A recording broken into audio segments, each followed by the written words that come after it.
Paz, Senhor, mulheres do reino, tudo bem com vocês?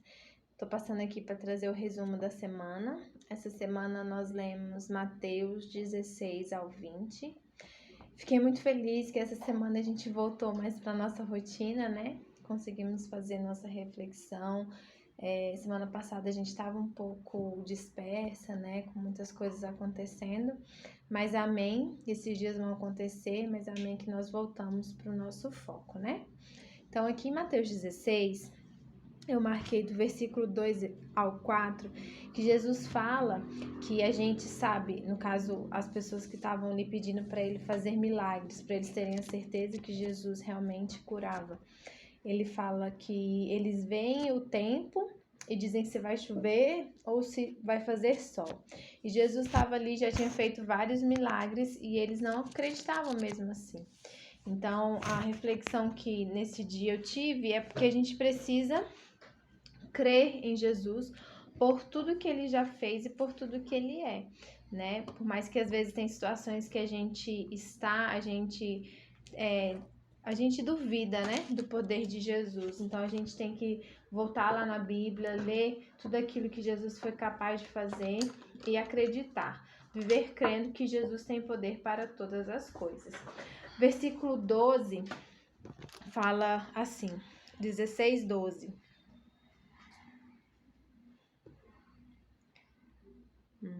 Então entenderam que não estava lhes dizendo que tomassem cuidado com o fermento de pão, mas com o ensino dos fariseus e dos saduceus. Aqui a gente entende que a gente tem que se preocupar com o que a gente come, né?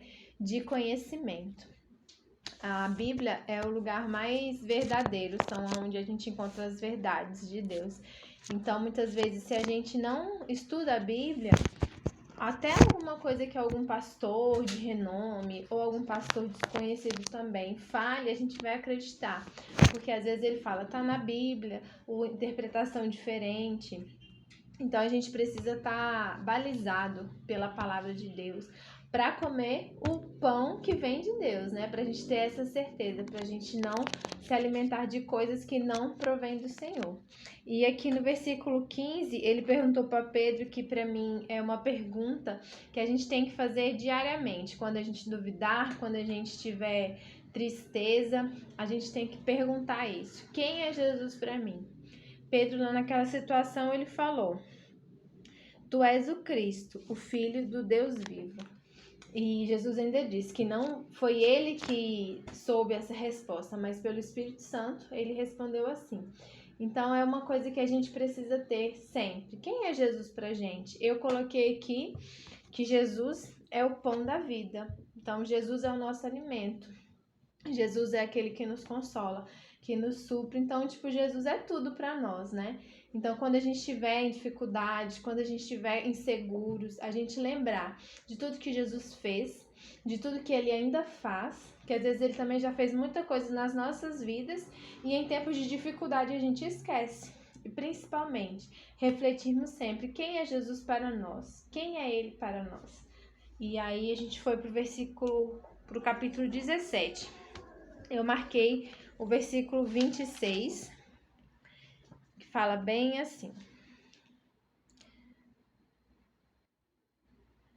Jesus perguntando, né? Que algumas pessoas perguntaram se Jesus pagava os impostos, né? Porque as pessoas nesse momento estavam procurando qualquer coisa que pudessem acusar a Jesus.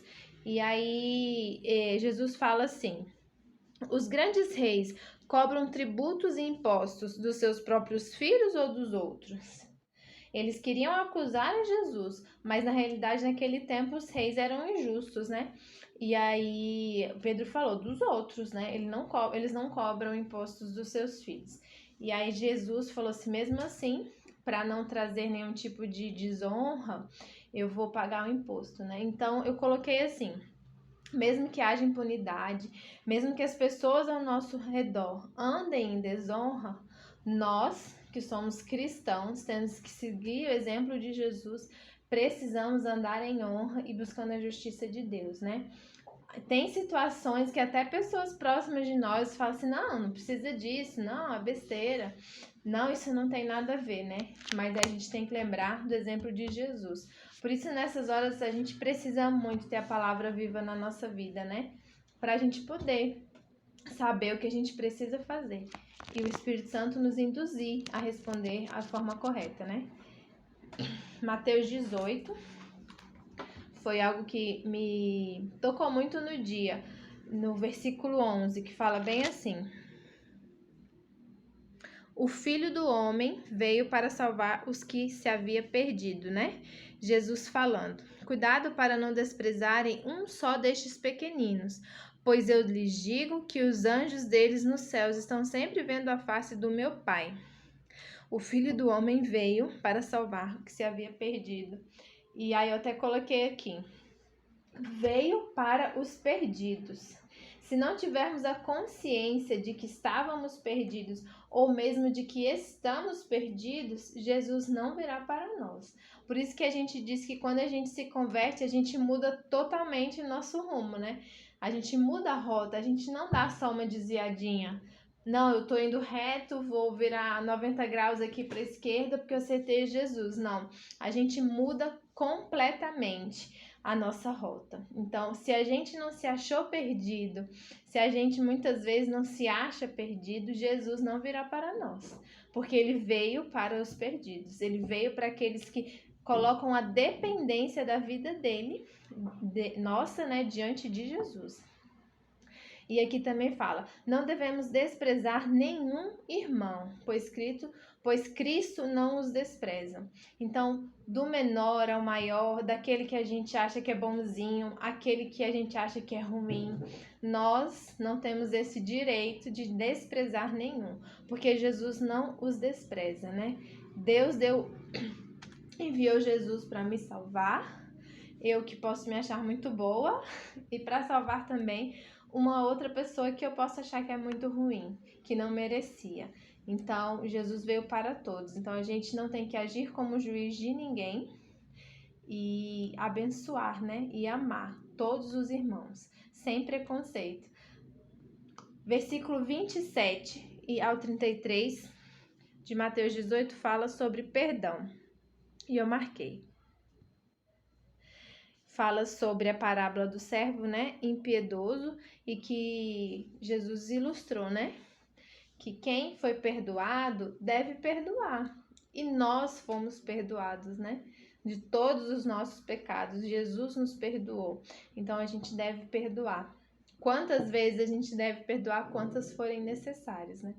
Então Jesus traz esse ensinamento. Assim como somos perdoados e como fomos perdoados, devemos perdoar. Amém?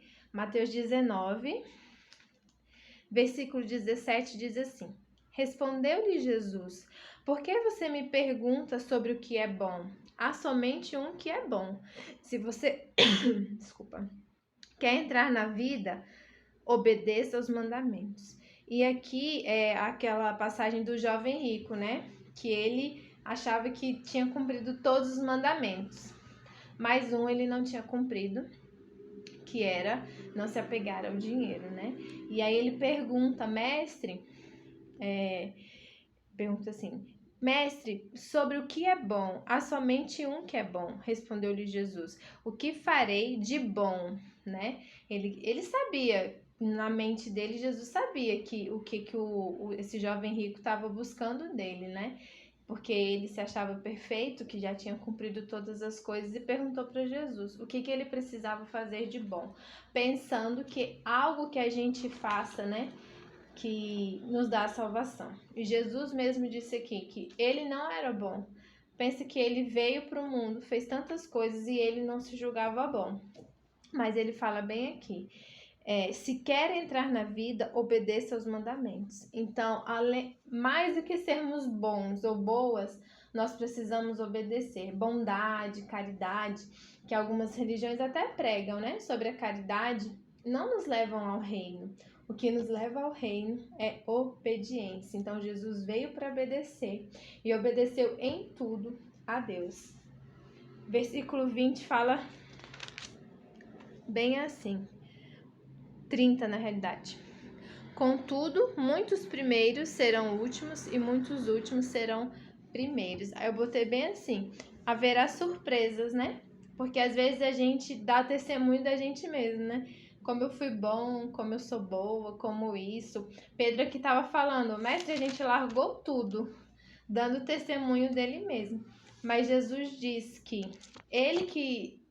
nem ele poderia dizer, né, que lugar que a gente ia ficar, mas que Deus tinha preparado o lugar para cada um.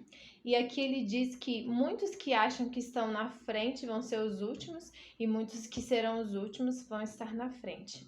E eu botei bem assim: não cabe a mim decidir o valor das minhas atitudes e muito menos dar valor às atitudes dos irmãos. Então não cabe a gente, né? Falar se a gente é bom, se não é, se o irmão é bom, se é ruim. Cabe a gente obedecer, fazer aquilo que Deus pede para nós e seguir os mandamentos da palavra. Mateus 20, 20. Fala assim: